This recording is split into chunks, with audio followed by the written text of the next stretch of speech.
Hey everyone, welcome to week 3 of Lightport's At Home PT web series. Today I'm going to talk a little about SMR, or self-myofascial release. If you've ever heard of foam rolling or using a lacrosse ball to kind of work out a knot, then you know what SMR is. Self-myofascial release, you do it by yourself. So this is really aimed towards my athletes or anybody who's super active and doesn't really stretch that much, who's super stiff. Now, last week I talked a little bit about inflamed patients or hot patients. Those are patients with kind of inflamed or swollen muscles. So I'm going to advise you guys to stay away from this, because imagine already adding pressure to an already sore muscle. It's going to make it worse. So this is really targeted towards super active people, group fitness instructors, maybe got my Les Mills body combat shirt on, my athletes, my runners, my dancers are athletes, etc. So foam rolling and SMR in general have a lot of benefits. It helps post-exercise muscle recovery, it helps increase your joint range of motion, and it helps keep you less sore after the workout. So doing SMR before and after your workout is key. And to get the best results, especially with joint range of motion, so flexibility, you want to add in static stretching. So my last 2 videos, go look at those for some good static stretching exercises. Okay, so let's get started. I'm going to show you guys first how to foam roll some of the muscles on your legs. We're going to start over here on my trusty mat with my foam roller with your quads. We're going to get to the lacrosse ball in a minute. So you're going to start face down. You're going to place the foam roller right underneath your hips. So the bony part of your hip is right here. To give you an idea, you want to place it just a couple inches under. Now I want you to make sure you have some room when you do this, because you're going to be going back and forth.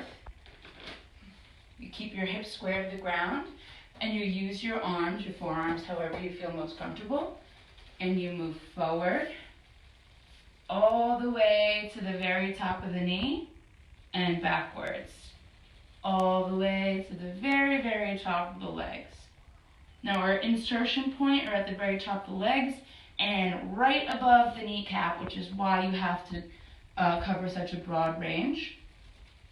When you do this, chances are you're going to hit a spot that's really tight. Mine tends to be in the middle of the muscle, and you're going to have to do something you don't want to do, and that's hold the foam roller there.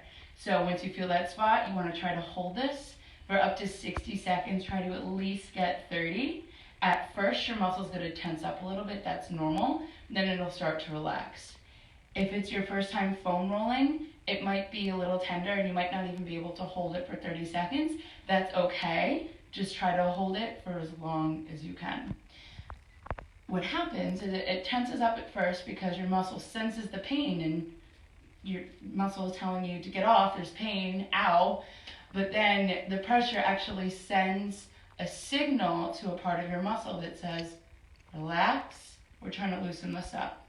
So you'll notice after a while, it'll relax a little bit. So when your quads, just this, top of the knee, top of the leg. Now, there have been a number of studies that vary a little bit in regards to how long you should do this for. You're in a safe zone if you do this per muscle group for about 60 to 90 seconds. Some studies say 3 sets, 45 seconds with 15-second blocks in between, but you're pretty safe when you're doing 60 seconds to 90 seconds per muscle group. So that was quads. Let's move on to the opposite side, your hamstrings. There's 2 ways to do this. You want to start sitting. Take the roller, put it right under the glute. So glute ends right about here. You want to put it right where it ends. Use your arms, legs straight, and rock back and forth. You can do this both legs at a time, or if you really want to get a good release, cross one leg over to add extra pressure to the bottom leg and roll. You'll feel a pretty big difference here. Same thing, once you feel that tender spot, hold for 30 to 60 seconds or as long as you can. Nice and simple. Okay, side of the leg, your IT band or TFL. This one's a little bit more complicated, so bear with me. You want to start in a side laying position, placing the foam roll right under the bony part of your hip. So the bony part of your hip is right here. You want to place it a couple inches under. Let's move back a little bit. You want to take the back leg, the top leg, cross it over. Straighten out the bottom leg, both hands on the ground, making sure your hips are square to the wall or an object in front of you. It is very important that your hips are square here because it's gonna target the right muscle. So all you do is you use this leg and your hands to walk yourself forward all the way down to the bottom, right to the side of the knee. Not many people go down this far, but this is actually the correct range because that's where your IT band ends, and back. If your hips aren't square, what's going to happen? Say you lean back. You're not getting your IT band anymore. You're actually kind of getting more your hamstrings. Or if you lean forward, then you start to get more of your quads. So that's why it's so important to keep the hips square. And by keeping your chest square as well, that's going to keep everything else in line. Okay, IT band done. Adductors or inner thighs. You're going to start with the foam roller next to you, coming onto your stomach. Leg is going to come out to the side, making a 90-degree angle at the knee. And now, rather than moving forward back, like we were doing with the others, we're going to move side to side. So you're going to use your hips and your arms to help you rock. You want to go all the way to the inner side of the knee, all the way to the tippy top of the groin.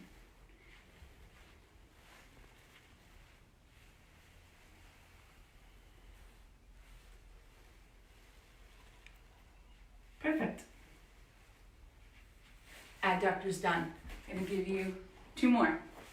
I showed you guys how to stretch this muscle, the piriformis. We did that figure 4 stretch where you cross the leg and you pull in. It's actually going to look very similar on the foam roll. So you're going to come onto the foam roll, sit on find the meaty part of your butt, and you're going to make sure that's making contact with the roll. You're going to take one leg, whichever one, because you're going to, use SMR on both sides. Bend one leg, take the other, cross it over, just like the stretch. Lean a little bit so you're really digging that meaty part of your butt into the roll. And it's just a few inches back and forth. So this one, you're really going to feel tender. Most people do a lot of sitting, and this muscle tends to get very, very tight when you sit. My sensitivity to this is the meaty part of the glute. So same thing, you would just want to hold that as much as you can. 60 to 90 seconds on each side, and you'll be set. Last muscle, our calves. Very similar to the hamstring. You can either do both calves at once, which I advise to do one calf at once rather than both because of the amount of pressure you can get. So I'm just going to show you that one. So you're going to lean back, start with the foam roll just past the crease, where you bend your knee, just past that crease. You're going to use your hands and your hips, and you can either do this or cross one leg over, add a little extra pressure. Make sure you get the meaty part of the calf. Same thing, keeping your hips square to the ground so you ensure the right target muscle.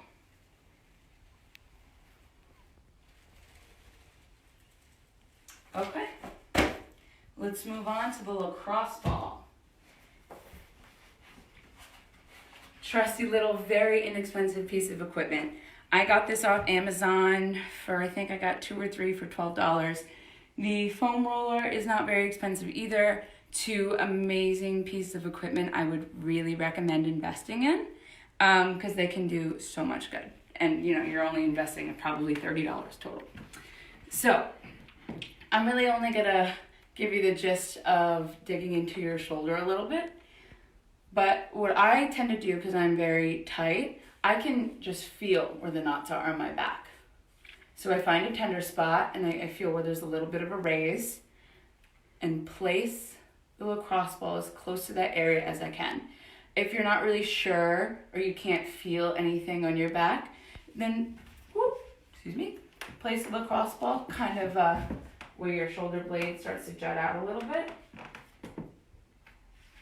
And just roll up and down until you feel. Now you're really going to be able to feel tenderness here. When you find a spot, oh, yep, got the knot, you hold it. You can also roll up and down over the knot.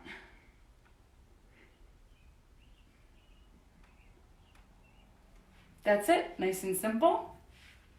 You're going to feel a whole lot of pain relief with this. Next week, I'm going to show you how to use some simple at-home materials to help you do some exercises during this time of social distancing. My very good friend and mentor, Sydney Weinberg, taught me some of this stuff, so I'm going to tag her in this. And Sydney, I hope to see you next week. Thanks everyone, and Monday at 6, catch me then.